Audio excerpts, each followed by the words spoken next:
So ayan guys, ito yung aming mga kagamitan. Extension wire, vacuum. Ito yung aming mga consumables. Ano yung nitrogen, yung ladder. Okay. Ayan.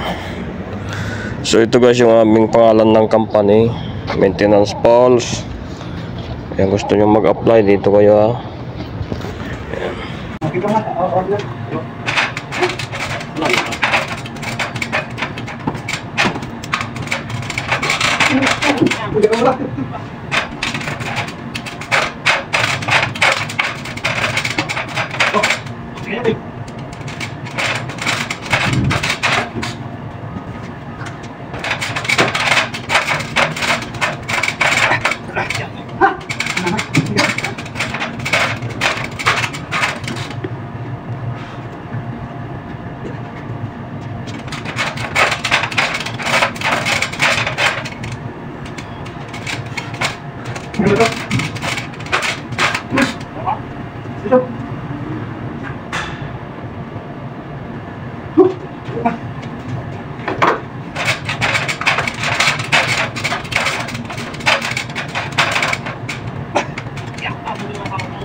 Akyat na namin yung aming kagamitan, oh.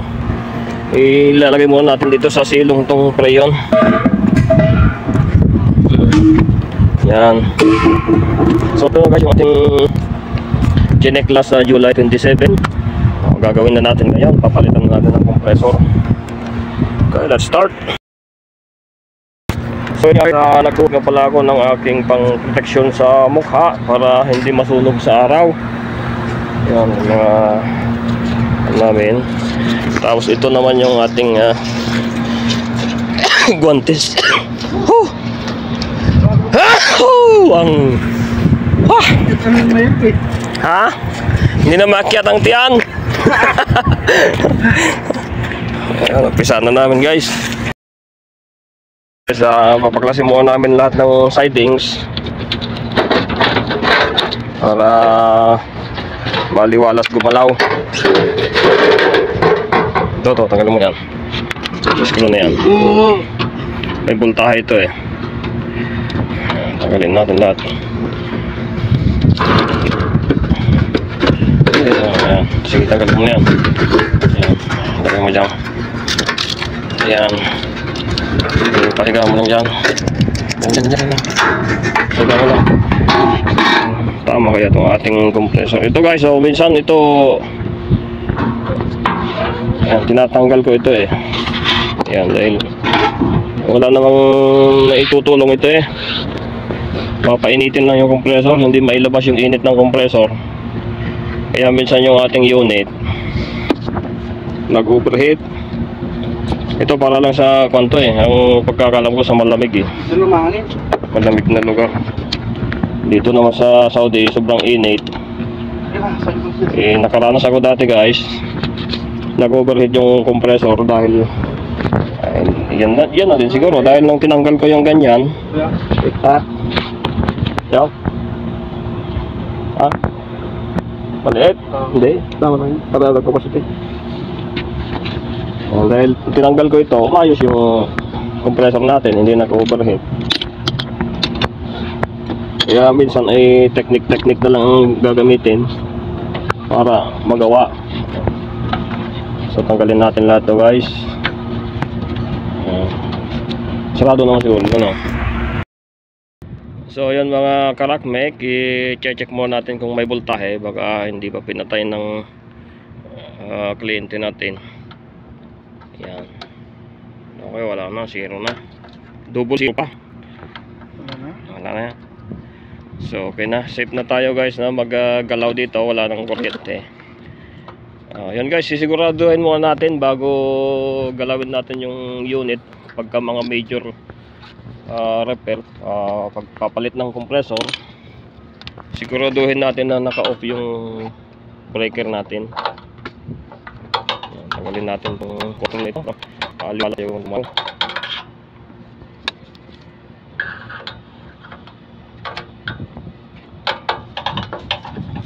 medyo madumi na ang control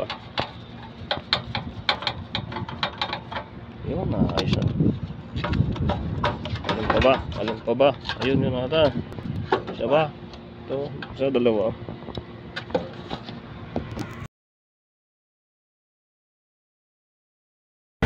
Okay. Sige na. Huwag mong kuhanin yung timba.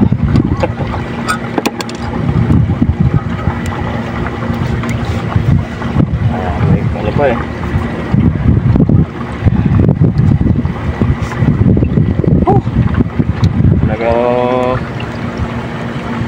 Palaban na naman tayo mga karakmek oh. Alas 11 na naman. Napakainit. So guys, papalitan namin to oh. Papalit kami ng compressor na total 24,000 BTU.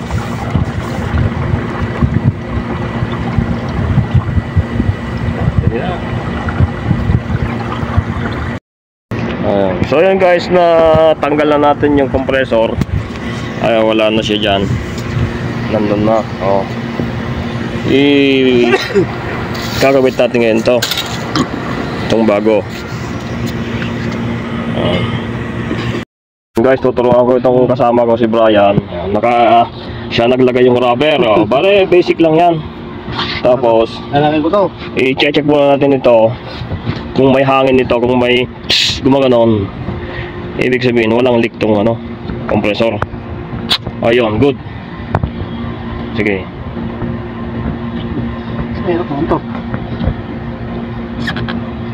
Ayun, okay. Good ang compressor. Sige, salpak. Ito dito ha. Yan. Tuturuan natin to dahil siya ang papalit dito sa akin. Hindi magkakaan. Ayaw mo na, ganyan na. Ayaw niya, hindi ganyan. Tama na ang isa. Replacement kasi ito guys eh. Oh. Replacement, malaki lang yung body niyan, pero pareho ang capacity. Yan kaya. Okay din yan. Hindi, ito kaya, itong isa kaya, ito. Tanggalin mo dyan, dito natin lagay. Yan. Sige dyan. Parang tayo Okay. Okay. Number 1. Bahala si dyan. Yan. Bahala na si Batman. Sige guys, papakita ko mamaya pagka natapos na namin may kabit.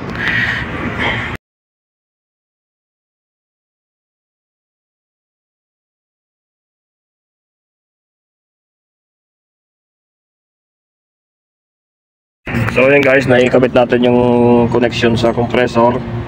Testingin natin kung gumana. Ito lang naman yan eh. Ay, wala palang voltahe ano. So ipapa-on natin doon sa breaker.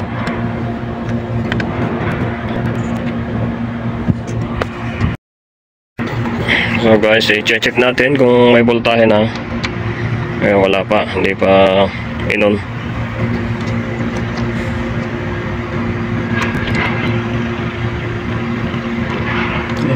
Wala pa.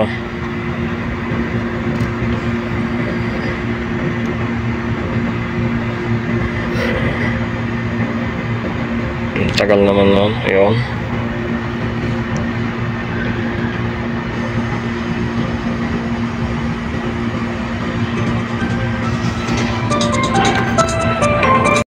So yun na guys, mayroong voltahe.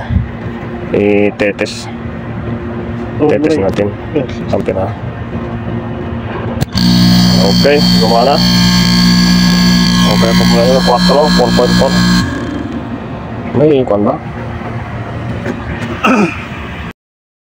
So yun guys, na-testingan namin yung compressor.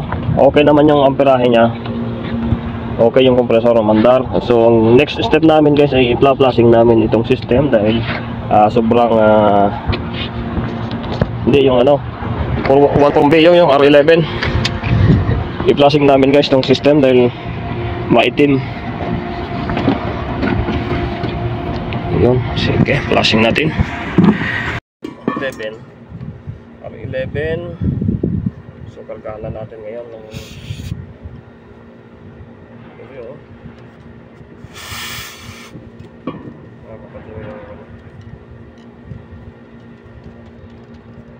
so guys, ipukpuk natin itong R11.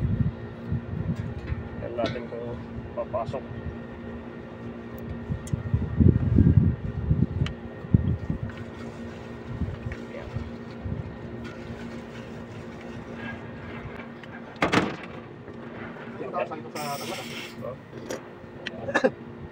Yan.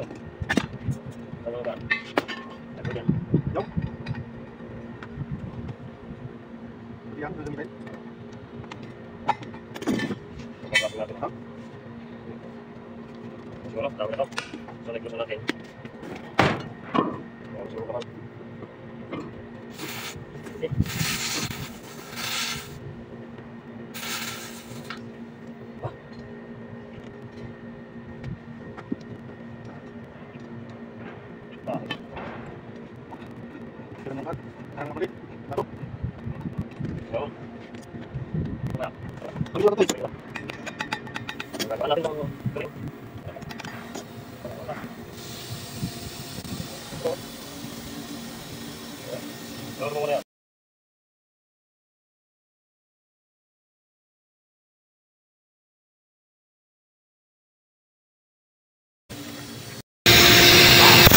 Guys, flushing natin. Sobrang itim yung system.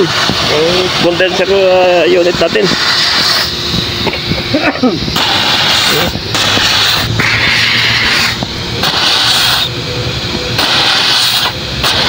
So guys, advice ko lang guys, huwag kayong gagamit ng low side na gauge pagka ayan. So ayan guys, na hinang na namin, na bracing na namin yung ano, yung joint ng compressor saka itong suction and discharge gamit itong dalawang map gas. Yan, pinagsalubong ko guys, hindi ko na nabidyohan dahil naglobat tong aking cellphone. So okay na guys, torch lang pala na. Okay na yung torch. Basta dalawahin mo lang dahil pag solo mahirap. Okay na guys, yung hinang parang na bracing lang din. Ayan, sige. Next step, vacuum. Babacuum na natin. So guys, nagbabacuum na tayo guys. Natapos na natin lahat ng welding ng bracing pala. So yan, ilagay natin yung lock ng compressor. Ito guys, yung ating mga hose ay kulay pula na lahat, hindi na kompleto.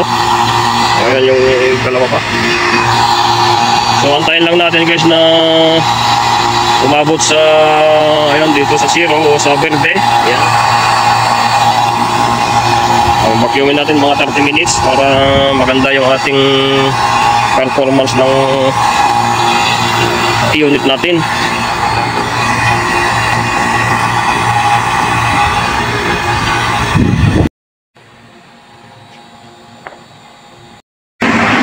So yun guys, na tapos na natin ng vacuum. Kakargahan na natin ng crayon R22. R22 Genetron Honeywell 22.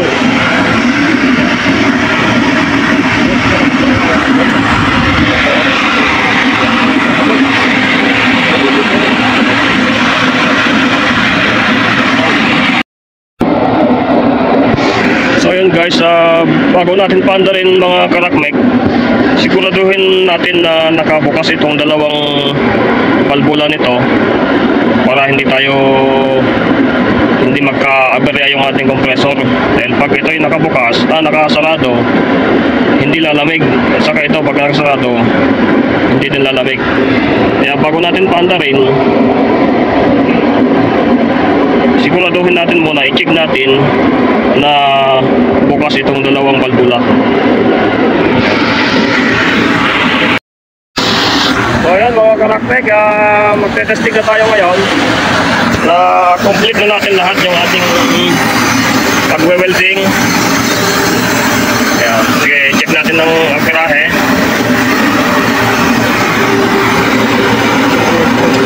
Oh, namatay. Mana hindi? Ha? Hindi, umaandar eh. Ayan, umaandar siya guys, oh. 6 ampere.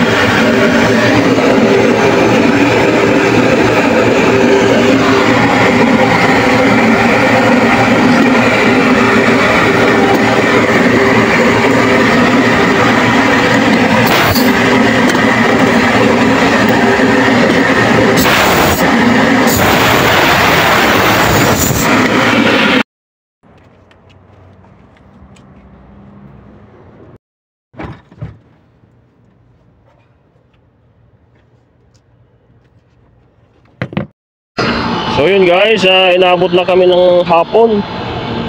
Madilim na. So ito, obserbahan na namin ngayon guys itong in-experimento namin na unit.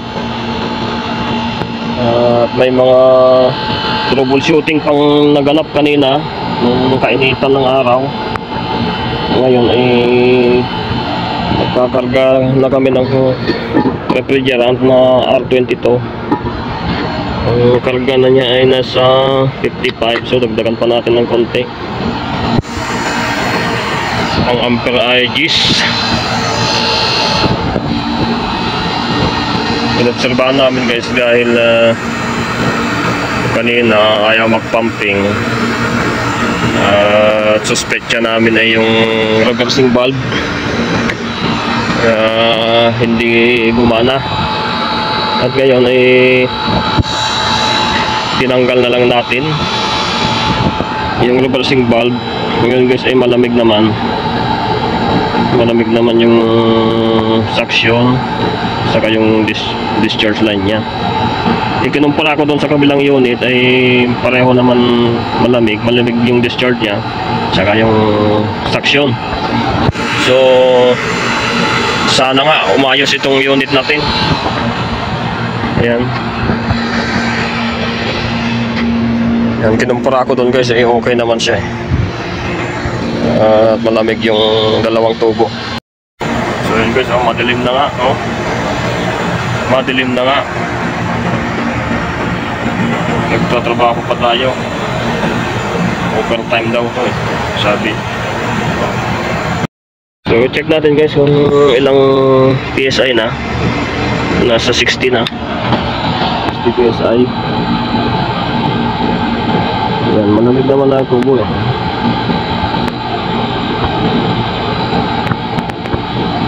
Amperahe natin ay 10.6. Dito ay 13. 13.5. Yan. 13.5.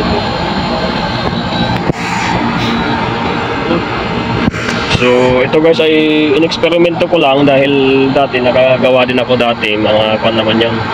LG yung aking nagawa. Nag-modify ako ng tubo dito sa condensing unit at yung AC natin hanggang ngayon ay wala namang complaint na natanggap pa tungkol sa AC na yun. At kinukumpara ko naman guys sa kinukumpara ko naman sa ibang unit pagka nagbo-modify ako ng ganong mga tubo na kwan.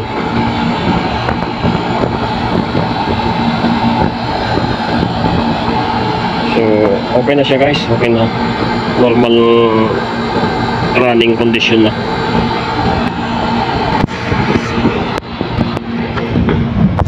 So meron pa kaming gagawin guys, yung isa na yon Hindi lang available yung nitrogen at saka madilim na. Kaya next schedule na lang yon, yung isang unit na yon. Kaya kami ginabi dahil naghanap pa kami ng nitro at walang nahanap. So ito, kargahan na lang natin ito. Continuous lang ito na kinargahan lang namin para maobserbahan. Dahil baka next week pa daw yung isa ang schedule. Ayan. Hindi malamig ang isa dyan. Okay na, sobrang lamig na. Ang karga natin guys ay 60. So okay na guys, under observation na lang ng ating client ito. Dahil gabi na, alas 7 na, 10.6 ang amperahe. Pababaan kaya agad natin konti para gawin natin 55 para hindi masyadong persado yung ating compressor. Total malamig naman na, nag-circulate na yung refrigerant.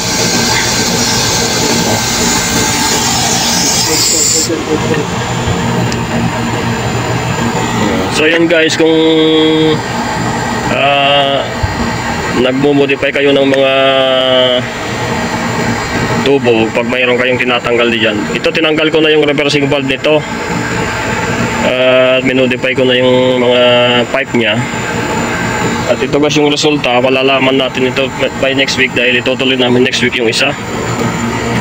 Ayan, o bukas ganyan ituloy namin. Ayan, malamig naman. So yun na guys, mga kuwan lang to 50, kulang 60. Okay na to. Ang final ay 10.4 ampere. Ayan, 10.4 at 10.5. Ayan guys, may pangalan pa ako.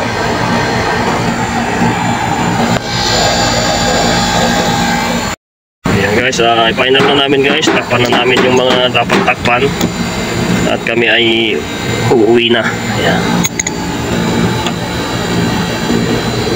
Ayan, naobserbahan na namin ng mga 20 minutos at ngayon ay nag-circulate na yung refrigerant nya. Ayan. Check na lang natin sa loob pero hindi natin mabidyuhan doon dahil baka pagalitan pa tayo eh. Ayan. Okay na. Okay na yan. Ikaw na yung aking kasama eh. Minikos na lang natin yan eh. Ayan, ito yung susunod na magiging technician ng maintenance pulse. Yan, si Brian.